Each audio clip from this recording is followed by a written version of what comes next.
ಒಬ್ಬ ನಕ್ಷತ್ರದವರು ಸಮಸ್ಯೆಗಳ ಪರಿಹಾರಕ್ಕಾಗಿ ಹಾಗೂ ನಕ್ಷತ್ರ ದೋಷ ನಿವಾರಣೆಗಾಗಿ ವಿಷ್ಣು ಸಹಸ್ರನಾಮದ ಯಾವ ಶ್ಲೋಕವನ್ನ ಹೇಳ್ಕೊಳ್ಬೇಕು ಆ ಬಗ್ಗೆ ಇವತ್ತು ತಿಳಿಸ್ಕೊಡ್ತಿದ್ದಾರೆ ಆಧ್ಯಾತ್ಮಿಕ ಚಿಂತಕಿ ಲೇಖಕಿ ಶ್ರೀಮತಿ ಅರುಣಾ ಉದಯ ಭಾಸ್ಕರ್ ಅವರು.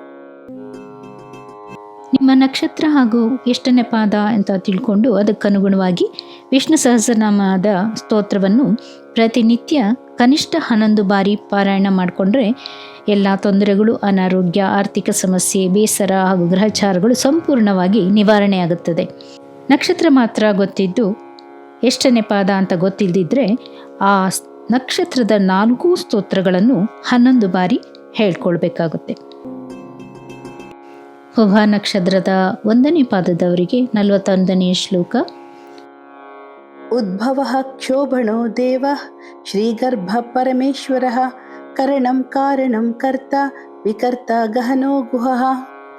ನಾಮದ ಅರ್ಥ ಸಂಸಾರ ಬಂಧನದಿಂದ ಮುಕ್ತಿಗೊಳಿಸುವವನು, ವಿಶ್ವದಲ್ಲಿನ ಎಲ್ಲ ಕುತೂಹಲಗಳಿಗೆ ಕಾರಣನಾದವನು, ಸ್ವತಃ ತಾನೇ ಜಗತ್ತಿನ ಆಟದಲ್ಲಿ ಪಾಲ್ಗೊಳ್ಳುವವನು, ಲಕ್ಷ್ಮಿಯನ್ನು ತನ್ನ ಗರ್ಭದಲ್ಲಿ ಧರಿಸಿರುವವನು, ಎಲ್ಲರ ಒಡೆಯ, ಉಪಾಯ ಮಾಡುವವನು, ಎಲ್ಲದಕ್ಕೂ ಕಾರಣನು, ಎಲ್ಲದರ ಕರ್ತೃವಾಗಿರುವವನು, ತನಗಿಷ್ಟ ಬಂದಂತೆ ನಡೆಸುವವನು, ಗಹನಾತೀತನಾದವನು. ಪುಭ ನಕ್ಷತ್ರದ 2ನೇ ಪಾದದವರಿಗೆ 42ನೇ ಶ್ಲೋಕ.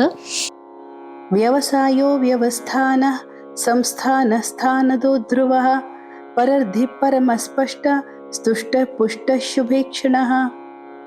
ನಾಮದ ಅರ್ಥ ಗ್ರಹಗಳ ಅಧಿಪತಿ, ಎಲ್ಲದಕ್ಕೂ ತಳಹದಿಯಾಗಿರುವವನು, ಎಲ್ಲದರ ಅಂತ್ಯ, ಉತ್ತಮವಾದ ಸ್ಥಾನವನ್ನು ನೀಡುವವನು, ನಿಶ್ಚಲನಾದವನು, ಶ್ರೇಷ್ಠವಾದ ಮತ್ತು ಶುಭಕರವಾದ ಗುಣಗಳಿಂದ ಕೂಡಿರುವವನು, ಸ್ಪಷ್ಟವಾದ ಹಿರಿಮೆಯುಳ್ಳವನು, ಪೂರ್ಣ ಕಾಮನಾಗಿರುವವನು, ಶ್ರೇಷ್ಠವಾದ ಗುಣಗಳಿಂದ ಪೂರ್ಣನಾಗಿರುವವನು, ಮಂಗಳಕರವಾದ ನೇತ್ರಗಳುಳ್ಳವನು.